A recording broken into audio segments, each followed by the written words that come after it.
morning, everybody. I just got a question for you. Did you make your New Year's resolution for January 1st, 2024 yet? Come on, come on. How many of you made a resolution? Hands up. Put your hands up. Come on. 1, 2, 3, 4, 5, 6. Quite a few. I'm one of them. I made a New Year's resolution, and that was really quite simple. And I'm going to get into it right now over my cup of coffee in the morning.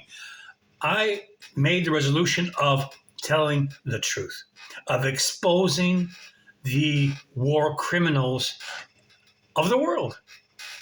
And I want to touch base, start off January 1st by talking about the Israeli-Hamas conflict. Now, I find it very difficult to believe that the IDF had no knowledge, zero knowledge, that some guys on parasailers, on parachutes and gliders were sliding in over the concrete dome, the Iron Dome, as Israel calls it and the United States calls it, the most impenetrable place on the planet. Now, to give you an idea how big Israel really is, you could literally physically drive from one end of Israel to the other within an hour. Okay? And they got a massive freaking military. All right, let's get that straight. They've got almost 200, I think it's 170 that I looked up last time, attack helicopters standing by, fueled and ready with men to get in there, sitting around drinking freaking coffee. So they got that. Now they got tanks, artillery, missiles, about 1,000 nukes. And they've got military IDF troops on their border walls, which are up to 20 feet tall and concrete, and many fences as well, fenced. They got it virtually 10 feet apart with the AK-47s. Now, let me get to the point. Bear with me. Stay with me.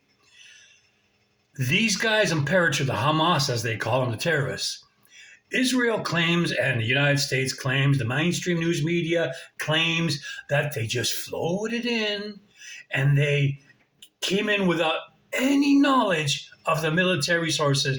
They knew nothing about it for 7 hours. Some say it was even 8 hours. No response from the IDF. No response at all. Virtually, they were called back saying, hey, stand down. Stand down. This is what it looked like to me. You correct me if I'm wrong. And having done that for 7 to 8 hours, these people were allowed to kill 1,000 plus Israelis, and hundreds of captives were taken. Nothing happened for that small of a place. They could have had one of these helicopters there in 5 minutes.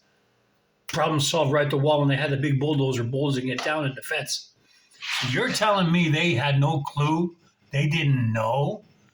You damn frickin' right they knew.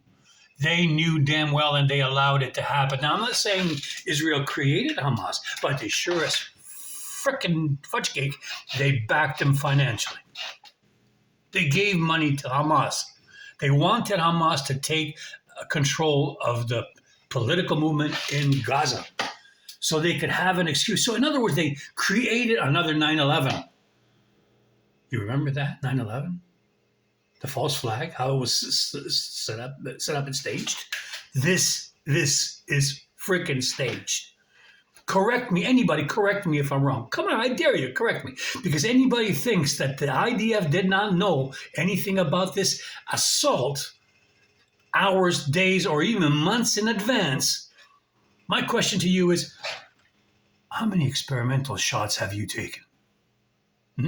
How many? Because your brain is freaking fried. That's the bottom line. I'm not going to go on this anymore. Ask yourself that question. Ask your neighbors, ask your friends, and find out if they knew. This is pure red flags. They knew. They damn fucking well knew.